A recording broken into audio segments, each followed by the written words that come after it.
Okay. It says that we are live. Hi, everyone, and welcome Hello. to our live show discussion of Romola. We were just discussing this, and we are accepting either pronunciation. Hi to Angie. And we're really excited to discuss it. Oh, and Stephanie from Miss Richards Reads is here. Hello. Um, okay. This is my first time. I'm gonna it went away. Okay. All right, There you there we go. go. Hi to Stephanie.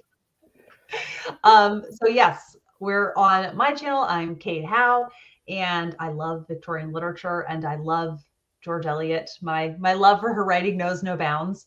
So I guess if my other co-hosts wouldn't mind introducing themselves, Milena, are you up for introducing yourself? Yes, of course. Hi, I'm Milena from the channel Milena Reads. I live in the Netherlands, and I also really like George Eliot. It was actually Kate who not made me, but inspired me to read Middlemarch. And then I didn't plan to read Romola this soon, but when you invited me, Kate, I was like, sure, sure. I thought it would be my last, but because it's so hard or challenging, but I'm very glad I read it. So. Yay. And then Petra. Hi, I'm Petra from Finland. I tried to look up how many George Eliot books I have read. So I think the only ones left for me is Felix Holt's and something the clerical. Scenes of clerical life. Yeah.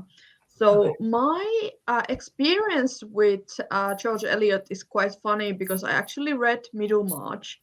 And I hated it. I'm probably the only person in the world who hates Middlemarch. And after that, I decided that I'm not going to read any more George Eliot. And then I read Daniel Deronda, and I fell in love with her.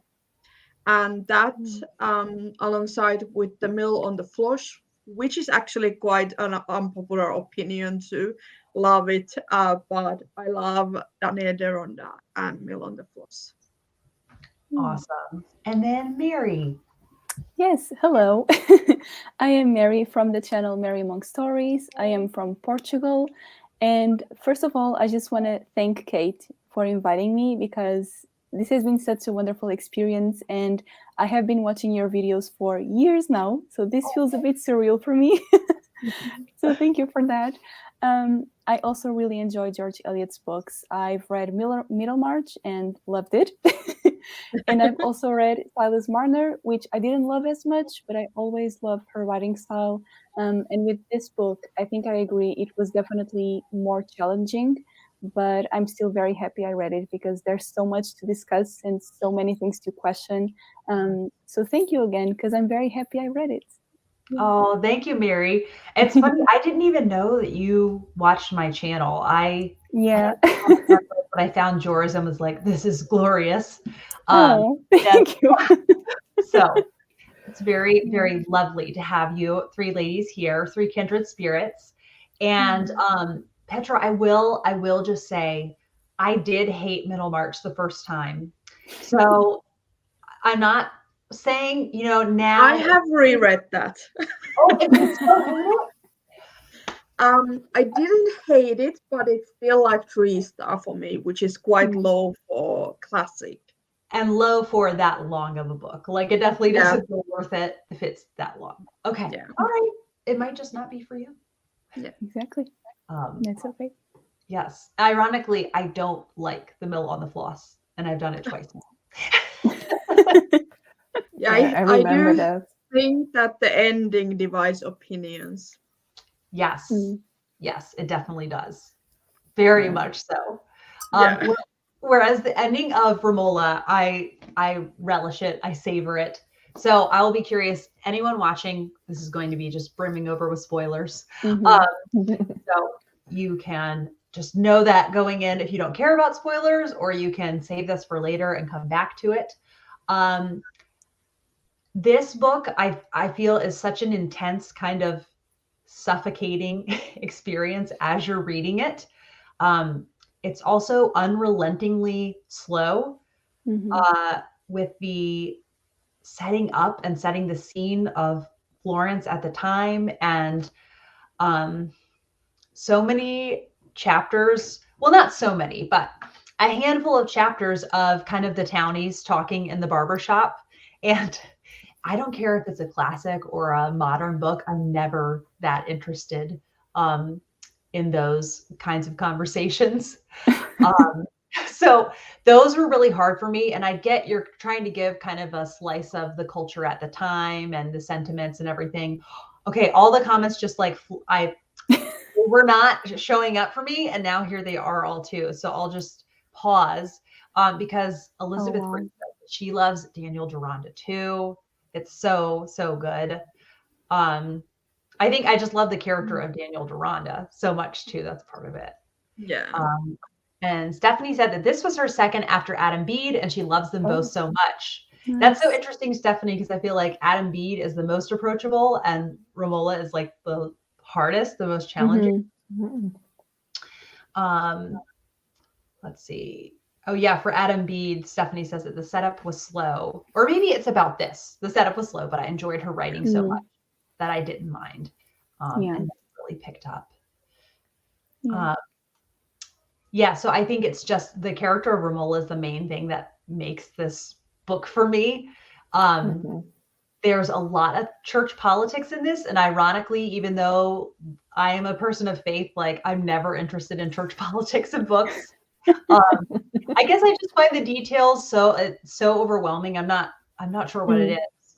But what's funny is while we were reading this, I was reading through George Eliot's journals, and she read a lot of Savonarola's sermons while doing her research for this. And you can still find them online.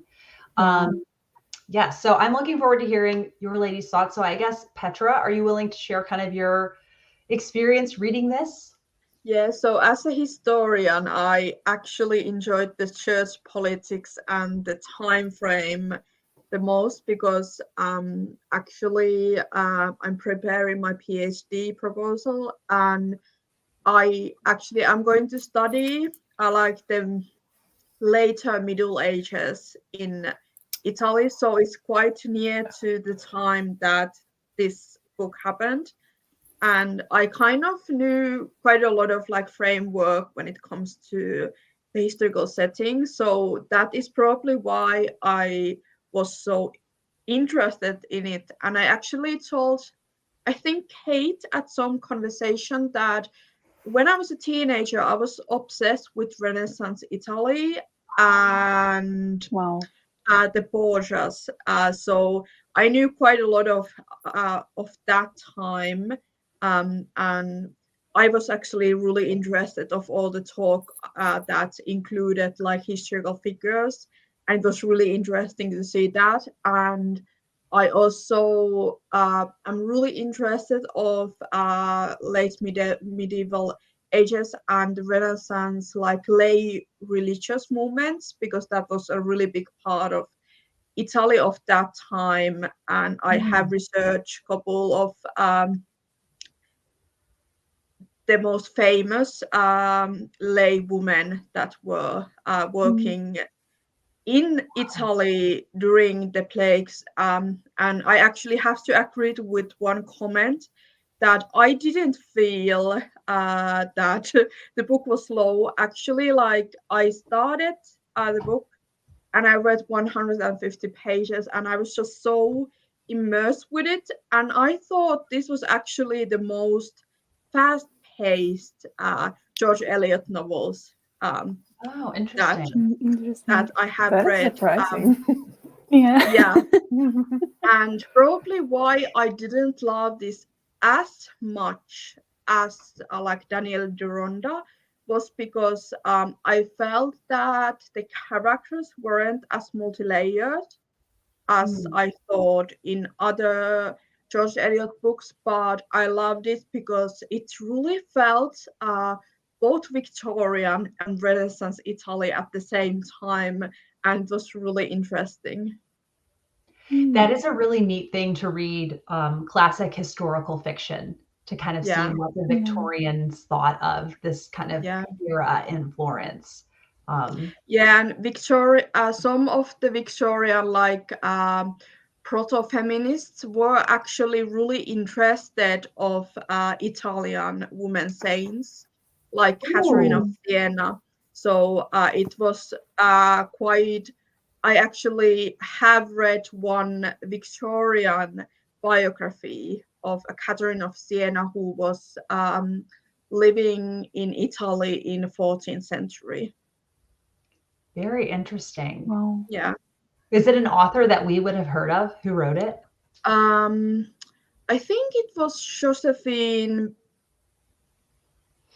Butler. So Okay. but she was more into like a later Victorian. Is she related to, or was she married to Samuel Butler? He wrote The Way of All Flesh. I don't know. Okay. Interesting. And then Nada, she did a follow-up comment that says, I overall enjoyed the reading experience, but I'm still making up my mind as to how I feel about the story and the ending. I actually was hoping for more political intrigue. Oh, that's so interesting. Yeah. I think do it is agree one of with those, that. Yeah. one of those books that it's so immersive, and then you kind of have to come up for air Mhm. when you're It's done true. with it. Yes. Well, I guess Milena, what do you generally feel about it now being done kind of a week out from it? Yeah, kind of. Yeah. Well, overall, I love it, but I'm just anything George Eliot. The writing just speaks to my soul, and I just love it. But I think that the politics went over my head a bit, and I think that's something that I would usually really like in the novel. Like all these political figures, and that some figures were actually real, like their little cameos. I usually love that a lot. But I think because I know so little about this time period, I should have talked more to you, Petra. I realize that now. Same. Yeah, I think I couldn't enjoy every chapter as much as I would have liked, and therefore the more plot-driven bits were much more fun for me to read and were very easy. So I can kind of see that if you, like Petra, know a lot, that it feels like a fast-paced book where every chapter is super interesting. But for me, I had my ups and downs with this book. So it's not a 5-star, but maybe if I feel the urge to become as clever as Petra, then maybe I will reread it and it will be a 5-star. Yeah. Because I did love the ending. The last 50 pages, I was hooked, and everything was so satisfying, and I loved it. Yes.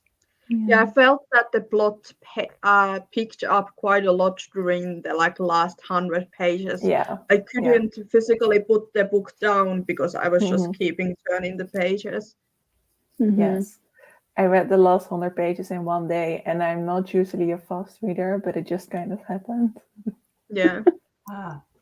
Well, my favorite, talking about how satisfying the ending was, my favorite bit from George Eliot's journals, because she didn't talk that much detail about Romola, kind of the research she was doing, but she did say, killed off Tito in great excitement. Yes, I mean, oh, I love that. And so I think you're not alone in this. Elizabeth Brink said, I zipped through the last 100 pages. I think you're just so you have to know what's going to happen. Yeah. Yeah, that's very true. Yeah. And then where did it go? Yeah, Stephanie said, this is one I will definitely get so much more out of each time I reread it. Well, and then Mary, what about you? Well, I agree with most of the things that were said already, but just to sum up a little bit, I actually thought it felt slow, but that's also one of the reasons why I enjoyed it, because I do like slow-paced stories, and while I also enjoyed the political intrigue, it is usually one of my favorite parts of any book. I'm sure that I didn't get a lot of the references for sure. So it's one of those books that I definitely would like to reread at least a few chapters that mention so many historical figures and everything, because I love history. I am a bit of a history nerd. So those chapters just fascinated me. I was like, oh, I need to learn more about this person and this person. So I really enjoyed that experience. The ending was amazing. I think it was my favorite part. Other than the scenes between Romola and her father, I loved those as well. And I wish we had more of them together, but George Eliot decided to break our hearts. So that was it. But I loved the dynamic between those two. And of course, the ending was also very satisfying because we finally lost Tito, which reading about him was one of the most frustrating experiences. But that's also because George Eliot manages to make her characters feel so incredibly real. It's insane. I mean, her writing is beautiful and so raw and genuine. And one thing that I really loved about the book is that it felt like she actually lived during that time and she was present during all of those meetings with the historical figures and everything. It didn't feel like she was just dropping information for the sake of it, It felt relevant to the story.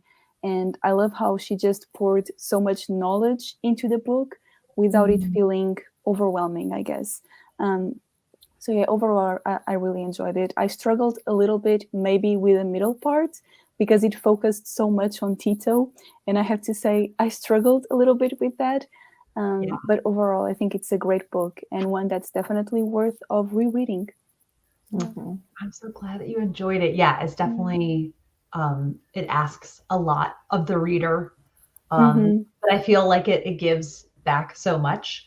Oh, and Petra, Nada was wondering the title of the nonfiction book that you read. So it was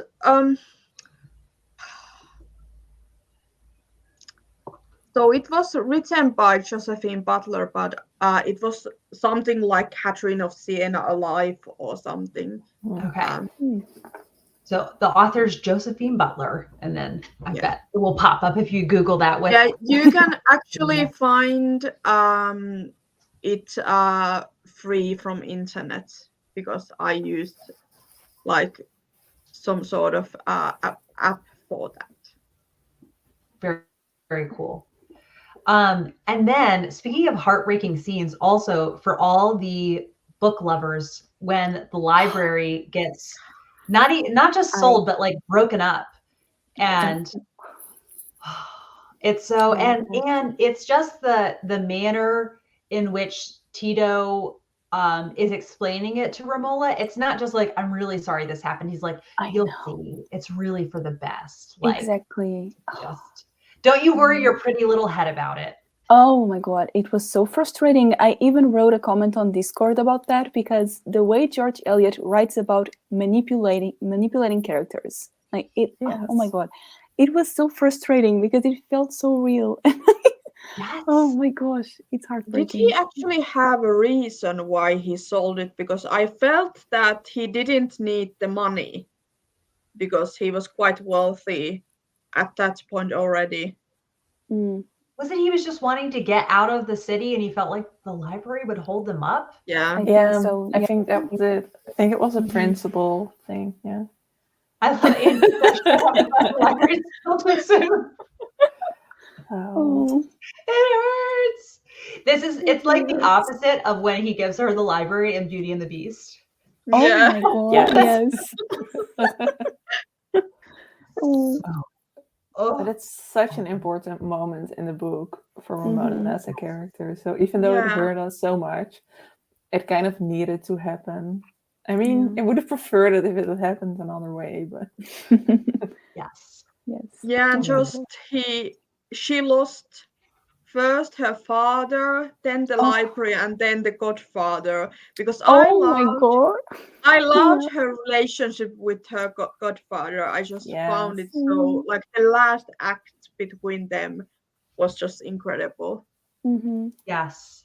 Yes. That's so true. I think for me, the moment when I started to dislike Tito, because I didn't dislike him in the first bit of the book, and Really? I think he was supposed to be kind of a nice person, and he declined worth every chapter. But the moment I started to dislike him was when he married Tessa. Oh, And I was like, Yeah. something is not Tessa! right about this. I thought he's going to walk up to her and explain, but he didn't. And then us finding out that he visits her every now and then, and that she has children, that was so shocking to me. And I was Same. like, if Romola finds that out, it is done. But then I think the more we get to know Romola, the more we understand that that would not have been a deal breaker for her as big as that library. Because she doesn't really love Tito anymore. Sort of his actions don't have as much of an impact as of someone that she does love still, her father. yeah. So my first thoughts were, oh, just find out and you'll be done. But we needed something connected to her past. So I do think it's very cleverly written in that way, because a lot of times I felt like, oh, Romola, you should be so angry right now. But then I just didn't understand her yet good enough. It took some time to understand that the library is what broke her. Yeah. Yeah, and this is interesting. Angie says, I did love The Godfather too. At first I thought he might be the villain and get in the way of the marriage. But then we find out he would have been a hero, actually, if he had. Oh my gosh, I thought until last minute that he would be forgiven and nothing would happen. Oh, yeah. I was thinking that I was so naive, and then it happened.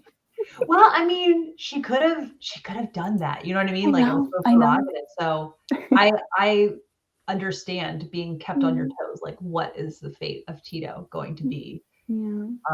And it is, I mean, there are people that get ahead in the world, even while being so very insincere. That's very true. And it's really, I mean, it's a kindness if somebody has real consequences to dishonesty. Obviously not death.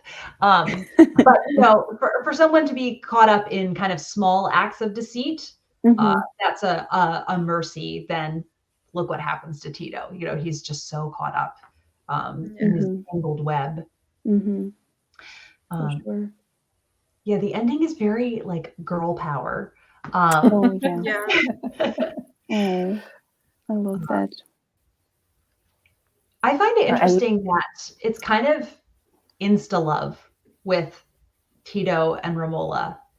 And it is. Yeah, and one of my friends was bringing up that she feels like that's very much Romola is the Madonna figure in this. And I think he's kind of like Romola is the woman that he should want to be with. And so he's like, yeah, I'll do that. That will make like an honest man out of me. Yes. Doesn't work. Doesn't work. I think he mentioned that though, didn't he? Like when he was kind of comparing Romola with Tessa. I think I remember some bits of a specific chapter where he mentioned that like Romola is the ideal woman, but then Tessa is the one that I like the most, something like that. And yeah, and I think there was mention like in the last 100 pages that he actually regrets that he went and fell in love with Romola. Interesting. Exactly. And Stephanie says, I did feel like it's love, but it doesn't bother me as much in classic. I'm the same. There really are a lot of them are like soap opera plots, and I'm like, don't care. Yeah. That's so true. Well, I did just briefly want to read the chapter that really just like sits with me so much. It's very late in the book, 68. Romola's waking. The delicious sun rays fell on Romola and thrilled her gently like a caress. She lay motionless, hardly watching the scene, rather feeling simply the presence of peace and beauty. While we are still in our youth, there can always come in our early waking moments when mere passive existence is itself a lethe, when the exquisiteness of subtle, indefinite sensation creates a bliss which is without memory and without desire. As the soft warmth penetrated Romola's young limbs, as her eyes rested on this sequestered luxuriance, it seemed that the agitating past had glided away like that dark scene in the Bargello, and that the afternoon dreams of her girlhood had really come back to her. For a minute or two, the oblivion was untroubled. She did not even think that she could rest here forever. She only felt that she rested. And then she became distinctly conscious that she was lying in the boat which had been bearing her over the waters all through the night. Instead of bringing her to death, it had been the gently lulling cradle of a new life. And in spite of her evening despair, she was glad that the morning had come to her again. Glad to think that she was resting in the familiar sunlight rather than in the unknown regions of death. Could she not rest here? No sound from Florence would reach her. Already oblivion was troubled.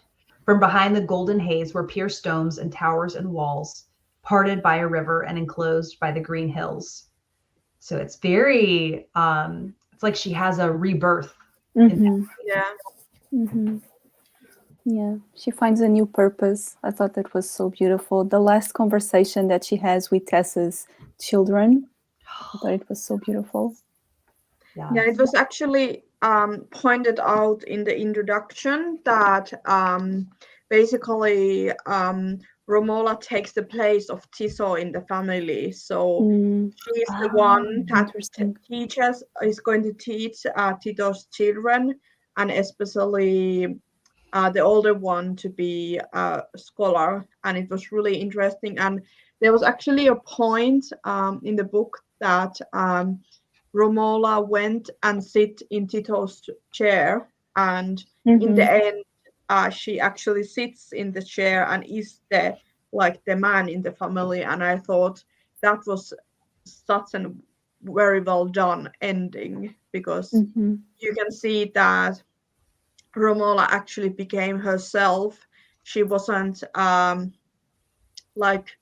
she wasn't anyone's wife or daughter anymore, but she was her own. Yeah.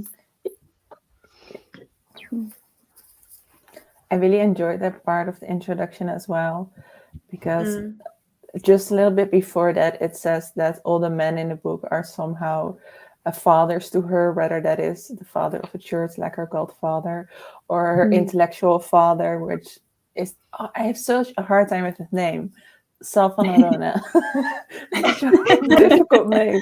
And that they all die, and then she becomes her own father figure or father figure to other people, which I hadn't seen myself while reading. So I thought that was very insightful of the introduction. But I love the imagery of the chapter that you just read, Kate. It's so beautiful, and especially when she picks up the baby and carries the baby into the town, and she just becomes radiant. What I saw in a town that just felt so gray, and I thought it was beautiful.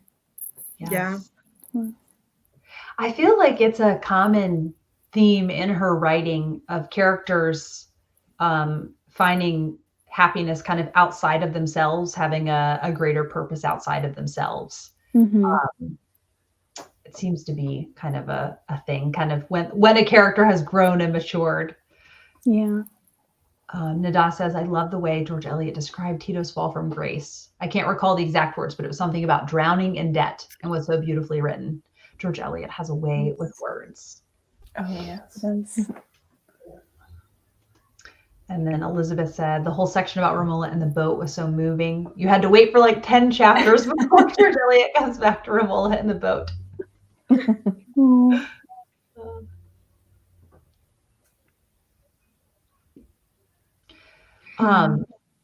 What was the name of Tito's father? I can't. Baldassare. Yeah. I thought the scene that was the most wild with him was when he showed up at the party. Yes. Hey, it's me. Fully agree. Yeah. It was just very, I felt like you could tell the way she kind of balanced the action that was happening and then a lot of conversation happening all at once. It was just the chapter just came alive. Mm-hmm. It was really easy to picture everything. True. It felt that part- Shakespearean, that part to me. Interesting. Yes. Yes, very true.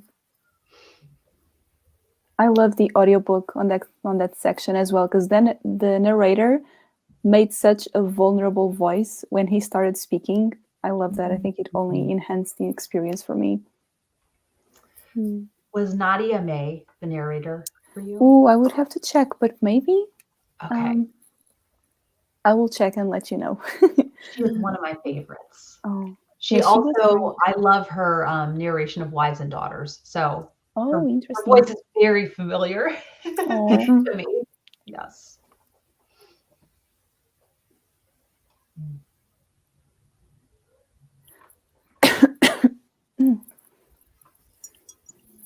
So did you actually think that George Eliot wrote the time? Well, like, could you feel that it felt like a Renaissance novel, or did you feel like it felt more like a Victorian novel? I really felt the time period, but I've also Yeah. not read a lot about that time period. So if there are a lot of holes within their descriptions, then I wouldn't have noticed. But I definitely felt that I was in an Italian city or village, and it was definitely not like Middlemarch, where it's very British. So to me, it was very convincing, but I don't feel like I'm the best source of information when it comes to that. Yeah. Did you think so Because too, Petra?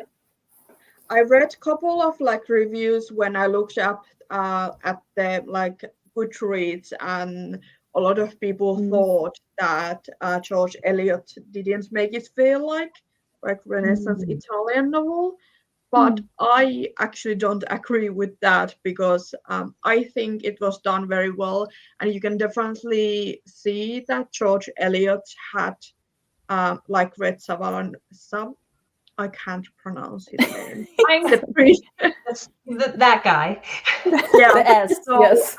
that she had read his sermons and in the time period, because there was actually like, did you notice that this edition actually had like list with the real life characters?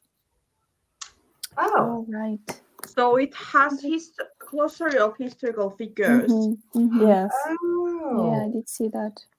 Yeah, I and completely ignored it though. It gives a little bit of info, but not a lot.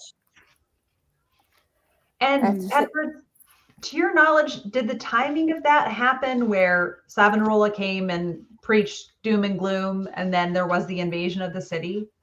Yeah. Okay. Interesting. Yeah, and I had read quite a bit about the burning of vanities, and I was quite.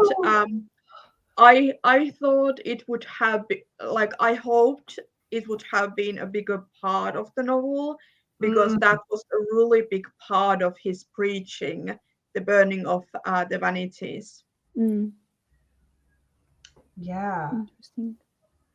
That would have been really interesting, especially kind of paralleling it or contrasting it with her library or her father's library being sold. Yeah, I also read in the introduction that the Lorenzo Medici was his name. I think he was very pro-scholarly, so he was very pro-books. So that there's a big contrast between his politics as well, which I kind of regret not reading the introduction beforehand, because that didn't feel woven through the book for me. I think it would have been easier for me to understand if that had been more present, but that's just me as a modern reader. I mean, maybe Victorians had different knowledge, but I wouldn't like that to be a bigger part of the book. Me too. Yeah, I think like knowing about the Medici family is really important, to understand the context and the contrast, because the Medicis were one of the biggest ruling families of Italy, and they were also really wealthy. So what Savonarola actually criticized was their wealth, but also how they had distanced themselves from God and theology with all the philosophy and the Renaissance humanism. Mm.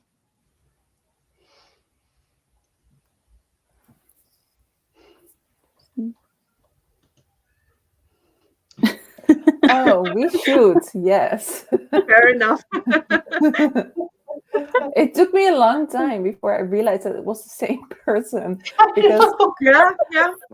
Mary and I have a group chat with Sarah and Lucy as well, and Sarah said in a group chat, "Oh, is Savonarola, is he a character in your book? Now I want to read it because I find him very interesting." I was like, I don't know, I haven't heard of him. And I went back in the book and I was like, oh, that's the same person. Wait, it's just one of the main characters.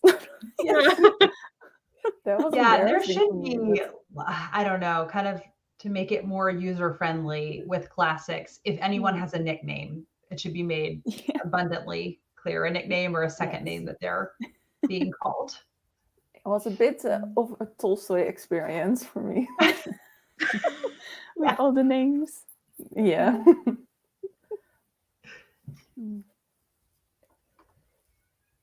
I have to say too, just hopping back to Tessa and her children that she had with Tito, it is very much a Victorian novel in that you don't know that they have an intimate relationship at all. It's kind of like, oh, he's just letting her live there. That's how naive I was the first time. And then it says she has children. And I'm like, wait, oh, I see.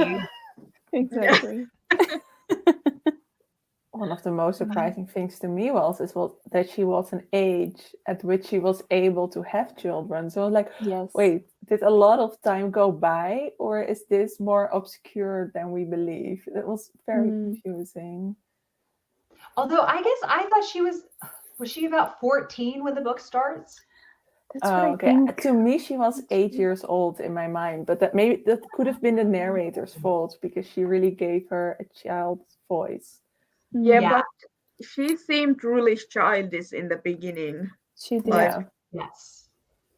I didn't realize that she was teenager before Tito and her got married. So yes. Yeah. What did you all think of her character and how she was written? Because to me, she felt like she didn't have a lot of depth, but she was also the most innocent character in the whole book, and maybe the way that Romola reacted to her felt very unique, and maybe that was somehow necessary for Romola's character development. Yeah.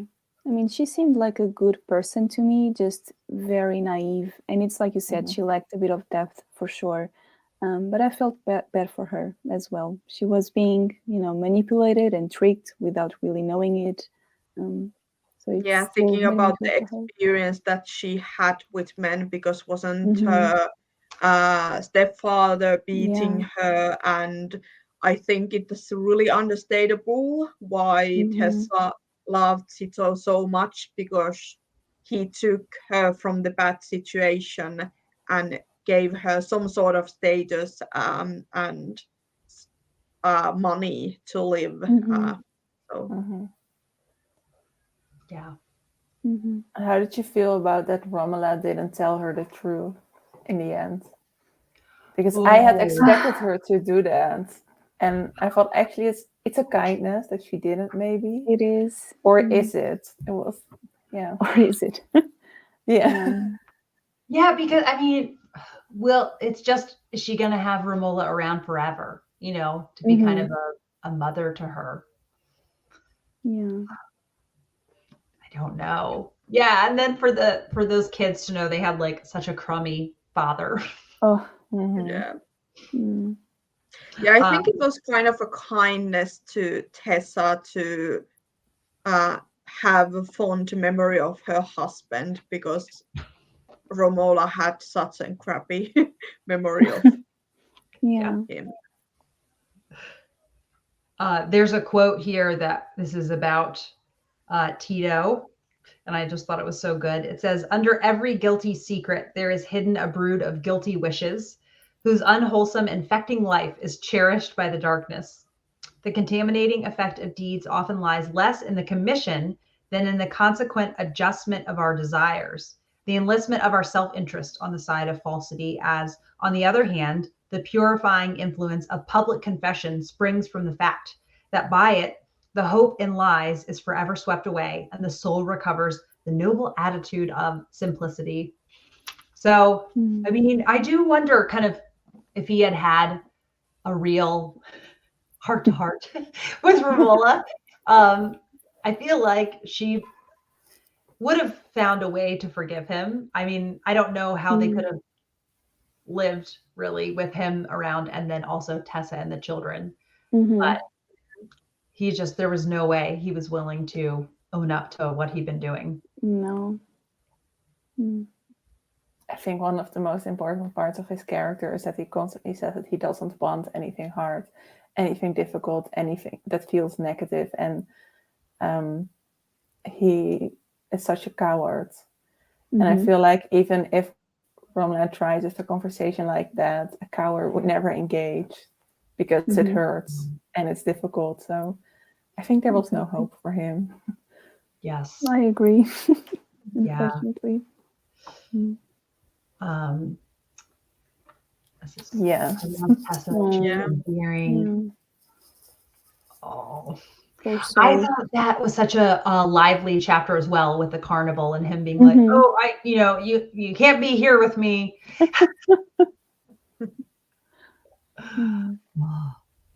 It's interesting because I feel like even though how Tessa is mistreated by her stepfather, I feel like it almost seems like she's very sheltered and overindulged by her mother. And so kind of this, and I feel like Tito is like this overindulged man-child. And so seeing the kind of the results in those two, obviously Tito is really harmful and dangerous with his, and maybe it's just because of their role in society. He was able to cause a lot more damage because of the freedoms that they had by being a man at that time. Yeah.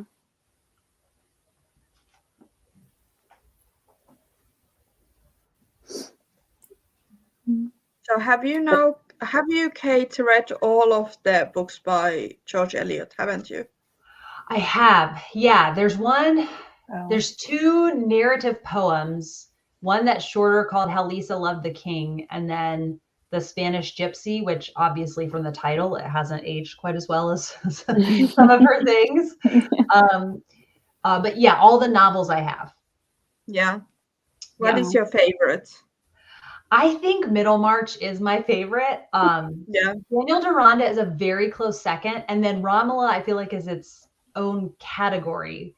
It's apples and oranges to me when thinking about it compared to Middlemarch. Sorry. And Milena, have you read Middlemarch? I couldn't remember.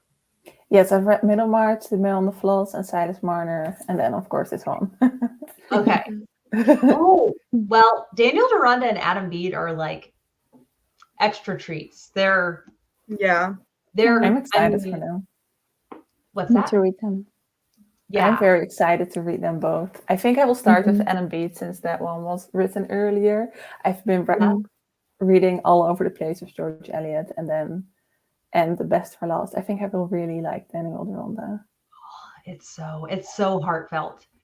And you know how you felt like surprised by something in this, with Tito and his children with Tessa. There's something in Adam Bede that you're like, huh? What? And I was reading it with was like, did we skip a chapter? Did we miss something? Oh, really? Yes.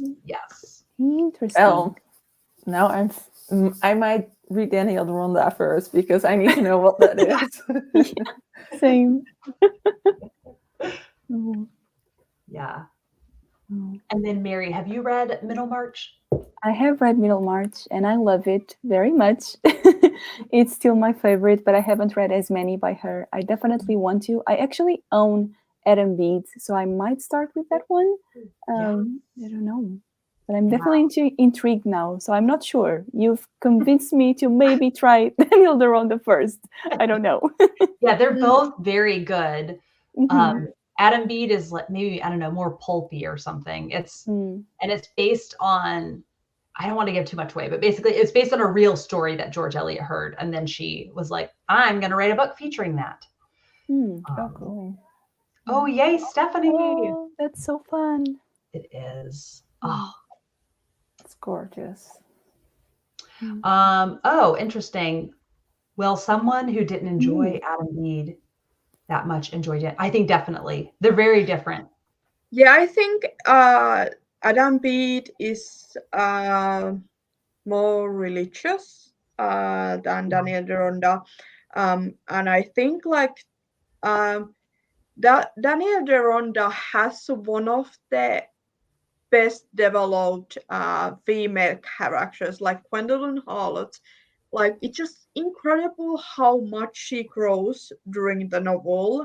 Like, because you start the novel hating her, and at least I fell in love with her during that book because it's just incredible the character arc that she goes through.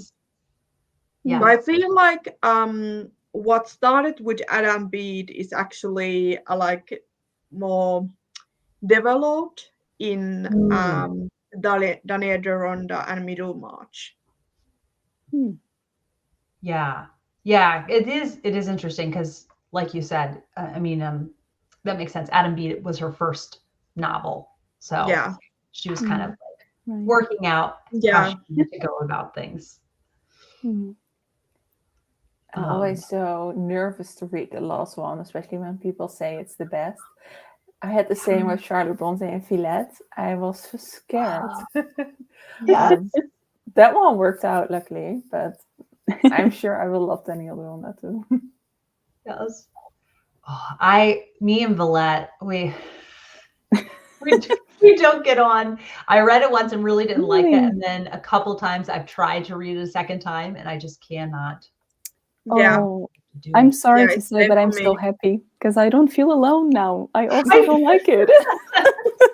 And so I read Villette as a teenager, and I absolutely loved it because I loved depressing novels. But then I tried to reread it for the Bronte along, and I couldn't get through it. Like, no!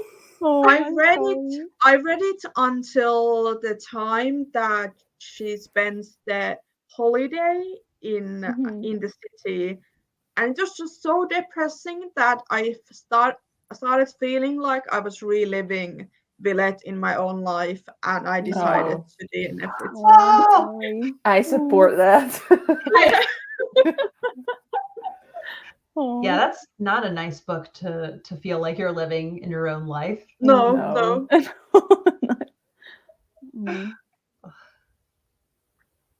Yeah, well, I gave it 5 stars. That's great. Well, you actually like it more than Jane Eyre? Yes, I do. Well, I think if I want to read something fun, if I want to be just having a good time, I'll read Jane Eyre. But I think I was more moved, and like when you're reading, sometimes a book just does something to you and you think about it all the time. And I have that more with Villette, even though I can pinpoint a lot of places where I can see other people won't like it. Like certain male characters are not wonderful. But despite that, I thought it's so beautifully written. So gorgeous. I just felt really dumb the whole time I was reading it. I felt like I was like hearing parts of conversations and then missing lots of details. And I just was like, why am I not understanding this more?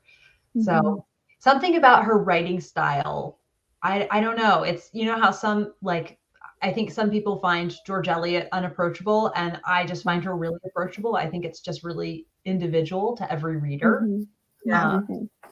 And I know Lucy from Lucy the Reader, she says George Eliot is just really challenging for her, but she loves Edith Wharton, and I find Edith Wharton very challenging. Yeah, I don't know. That's interesting. I have it with Charles Dickens. Some people say they read it as children, and I'm like, what kind of wonder child were you?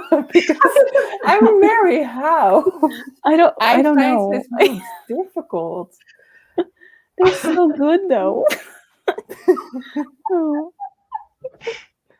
You do. My husband told me that he read the Silmarillion when he was 10. Oh my And I'm god. like, That's what? beautiful. And he was homeschooled like part of his growing up years. He's like, it's just normal homeschooler smart. I'm like, no, it's not. It really isn't. Oh, I love that. Oh my god. That's amazing. Oh, this is interesting. Reading briefly, A Delicious Life, the story of a ghost watching George Eliot's relationship with Chopin and falling in love with her herself. Oh wow. That's so interesting. It is. That's a very new release, I believe. Yeah. I think, is that the one that has like the fruit on the cover? Oh, I can see. Oh, is that In Love with George Eliot? I don't know. There's one that's called In Love with George Eliot. And that might be that one. I'm not sure. Well, I need to read A Delicious Life. Yeah. That sounds fascinating. I'm going to write it down. Great title. Oh.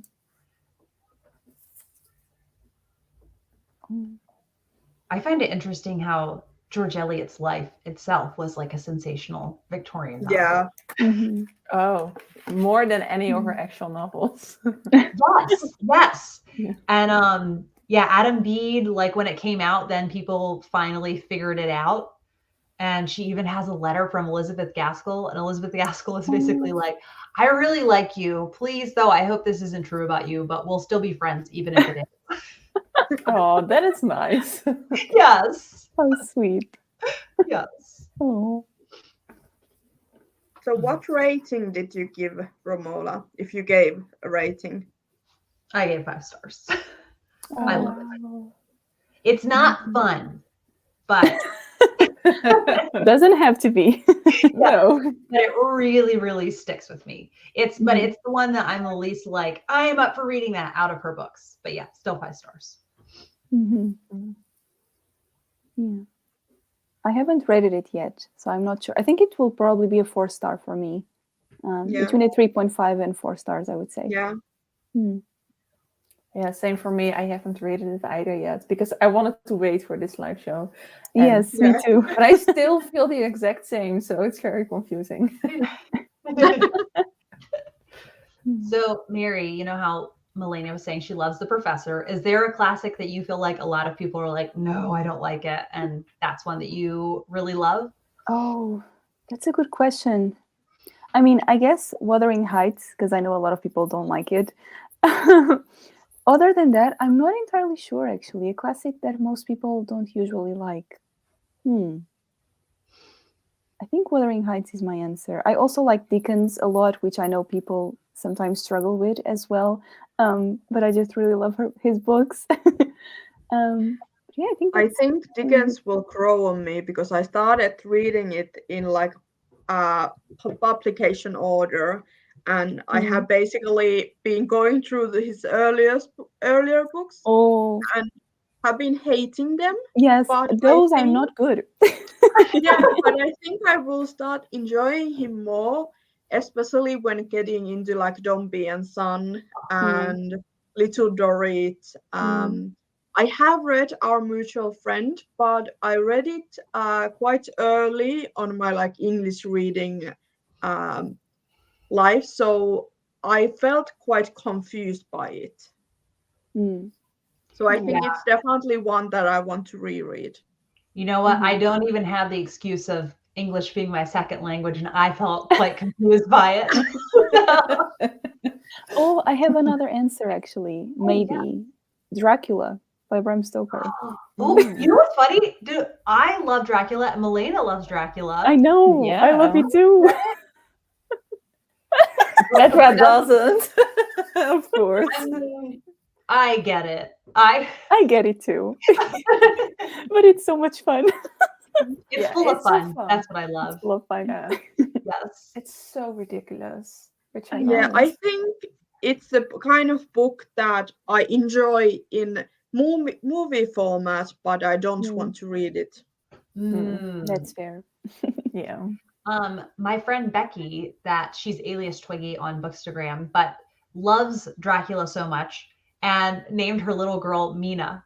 Oh, that's so sweet. That's a beautiful name too. It is. Yes. Yeah. So I think it's really fun. And there's not really many Minas that I know. So I love that it's so kind of unique to her. Well, what was I going to say? Yeah. Dombey and Son is just, I love it as much as David Copperfield, which I love David Copperfield so much. Yeah.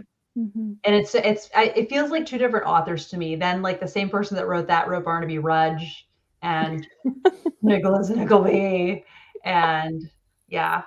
So I guess I get a little bit bothered by how popular he is, and I know that sounds really snooty, but I think I just want people to know there's so much Victorian, like wonderful Victorian literature out there. Yes. Yes. Oh, and Elizabeth Brink says, I love Dombey and Son too. It's so good. So good. That's when I'll treat myself to a reread too. I don't know when though. Yeah, I think more people should know about Elizabeth Gaskell. Yes. Here. Sure. I read one Dickens and then I heard you or Katie talk about Elizabeth Gaskell and I thought, you know what? No Dickens, just Gaskell for me. And I do not regret it. Yeah. Oh, and this is interesting though, because the reading experience is so unique. I love Nicholas Nickleby. I love it too. It's my favorite from his earlier works. Now, do you like Oliver Twist? No, I hated it. That's because I love Oliver Twist. It does not make sense. Oh my God.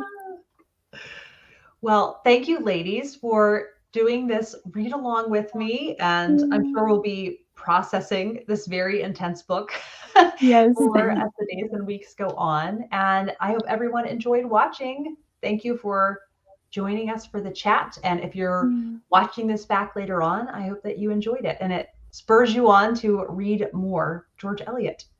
Yes. Yeah.